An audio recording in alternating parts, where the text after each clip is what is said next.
స్వాగతం నేను మీ Sai Kiran. Welcome back to our channel cricket.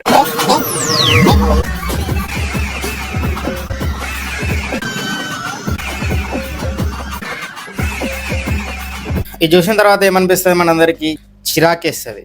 ఏంట్రా నా దేశంలో ఇట్లాంటి వాళ్ళు పుట్టినరు అనిపిస్తుంది. అప్పుడు టాస్ గెలిచినా గెలవకపోయినా పోలీసులు మాత్రం ఎంచుకునేది బ్యాటింగ్. యాక్చువల్ గా పోలీసులు కాదు బ్యాటింగ్ చేయాల్సింది, వీళ్ళ తండ్రులు ఆ రోజు బ్యాటింగ్ చేసి పడుకొని ఉంటే ఈ పరిస్థితి ఉండేది కాదేమో. పీక్ అన్ఎంప్లాయ్మెంట్ ఇండియాలో ఎందుకు ఉంటది అంటే ఇందుకే. ఒకడేమో రోడ్డు మీద పెట్టున్నాయి పట్టుకొని ఊపుతాడు, ఇంకోడేమో పటాకాలు పట్టుకొని తిరుగుతాడు.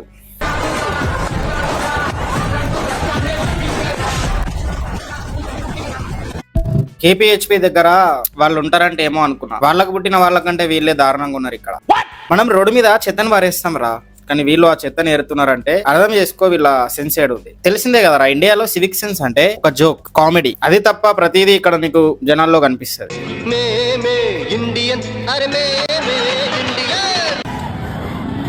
వీడిని చూడు,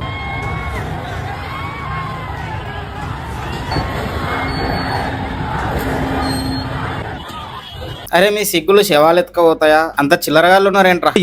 అండ్ వీళ్ళు డ్యామేజ్ చేస్తున్నది, అరే అది పబ్లిక్ ప్రాపర్టీ రా, మీ ఇంట్లో ప్రాపర్టీ కాదు. ఆ రోజు మీ పేరెంట్స్ ప్రాపర్ గా సేఫ్టీలు వాడి ఉంటే ఈ రోజు ఈ పబ్లిక్ ప్రాపర్టీ నష్టం జరగుండేది కాదేమో.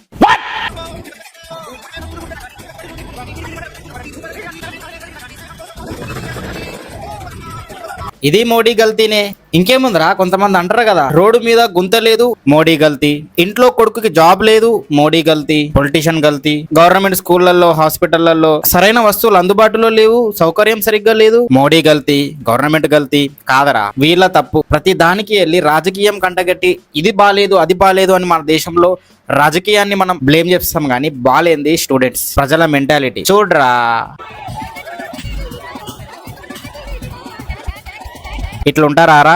మళ్ళీ వీళ్ళు చేసే క్రింజ్కి అన్ని లైక్లు అన్ని షేర్లు, వీళ్ళు చేసే క్రింజ్ని కూడా ఎంటర్టైన్ అవుతున్నారు ఇంట్లో కూర్చొని. అంటే అర్థం చేసుకో, ఎంటర్టైన్మెంట్ కావాలి. రోడ్డు వద్దు, ఇల్లు వద్దు, బడి వద్దు, హాస్పిటల్ వద్దు, ఎంటర్టైన్మెంట్ కావాలి, లొల్లి కావాలి, గోల కావాలి. ఒక పూట తిండి లేకపోయినా పర్లేదు, ఏదో ఒక గోల లొల్లి ఎంటర్టైన్మెంట్ మాత్రం ఖచ్చితంగా కావాలి ఇండియన్ ప్రజలకి. అరే ఇలాంటి థింగ్స్ ఏ దేశంలో అయినా ఎంటర్టైన్మెంట్ కి ముడిపడి ఇంత రచ్చ చేస్తారా? చెయ్యర్రా. మన దేశంలోనే ఇది ఉంటది. ప్రపంచంలో 8 వింతలు, ఆ వింతలైనా నువ్వు కనుగొంటే నీకు దొరుకుతాయేమో, కానీ వీళ్ళు ఎందుకు ఇంత వింతగా ప్రవర్తిస్తారంటే దానికి ఆన్సర్ లేదరా.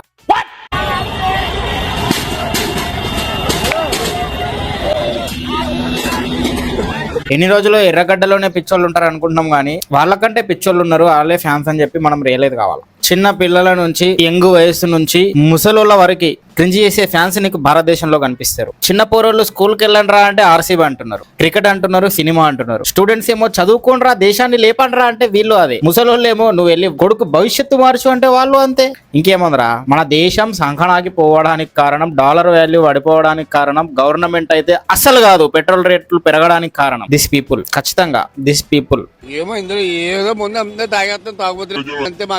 మళ్ళీ అమ్మాయిలు ఫెమినిజం, ఫెమినిస్ట్, ఆడవాళ్ళ హక్కులు అంటారు. నువ్వు కొట్టు, కానీ నాన్ స్ట్రైకర్ లో ఉన్న యశస్వి జైస్వాల్ 13 బాల్స్ లోనే హాఫ్ సెంచరీ కొట్టాడు. కాస్త రెస్పెక్ట్ చూపిస్తూ కొట్టు, నువ్వు కొట్టు. అరే నాకు ఏం అర్థం కావట్లేదురా, ఎందుకంటే నాకు క్రికెట్ గురించి ఏమీ తెలియదు, కానీ బౌలర్స్ మెంటల్ స్టాటస్ ఆలోచించి కొట్టు.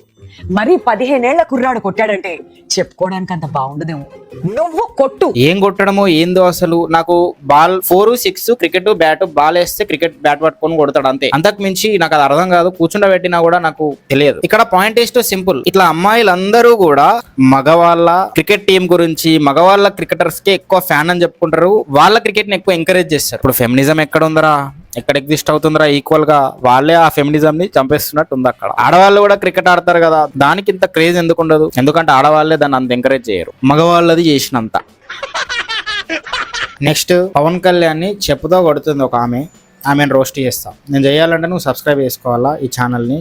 అండ్ నన్ను రెగ్యులర్గా చూడాలనుకుంటే కమెంట్ సెక్షన్లో నా సెకండ్ ఛానల్ లింక్ ఇచ్చిన, వెళ్ళి దాన్ని సబ్స్క్రైబ్ చేసుకోండి. అక్కడ నన్ను రెగ్యులర్గా చూడొచ్చు.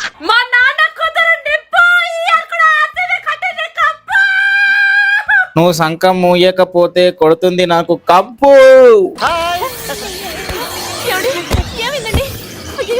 ఏమిటండి ఇలా ఇంత ఓవర్ ఎగ్జైట్మెంట్ ఎందుకు అవుతారా మీరు? కెరీర్ సెట్ అయిందా? లేదు. మంచి పార్ట్నర్ దొరికాడా? లేదు. నాన్నప్పు తీరిందా? లేదు. జాక్పాట్ తగిలిందా? లేదు. జీవితంలో ఏదైనా మార్పు జరిగిందా? లేదు. అవే కష్టాలు, అవే రోత, అవే గుడ్డి సూపులు, ఆశలు, అవేవి మారకుండా ఇంత ఎగ్జైట్మెంట్. ఇంకా మీ లైఫ్ మారదరా? ఇప్పుడు చిన్నపిల్లలు ఫస్ట్ ఆ మైక్ పట్టుకొని వెళ్ళి వాళ్ళ మధ్య పెట్టాడు చూసావా, వాడినిదంతా నేను. అరే బుర్రందారా నీకు? వాళ్ళంటే పిల్లకాయలు స్కూల్ ఎగంబింగి అక్కడ ఏదో గోళీలు ఆడుకుంటుంటే వాళ్ళ మధ్యలో వెళ్ళి మైక్ ఎట్టి క్రింజ్ని ఎంకరేజ్ చేస్తావా? పిచ్చా. మనం ఎందుకు అసలు ట్రోల్ చేస్తుంది? హార్దిక్ పాండ్యా మంచిగా ఉంటాడు, ధోని మంచిగా ఉంటాడు, రోహిత్ శర్మ మంచిగా ఉంటాడు. మళ్ళీ వాడు ఇట్లా వింటుండు, వీడు చెప్తుండు, రే 12 ఎక్కని చెప్పరా 12 ఎక్కం రాదాడికి, కానీ ఇది మాత్రం చెప్తాడు వాడు. వాళ్ళందరూ మంచిగా ఉంటారు కానీ మనం వాళ్ళని ట్రోల్ చేస్తాం ఎందుకు?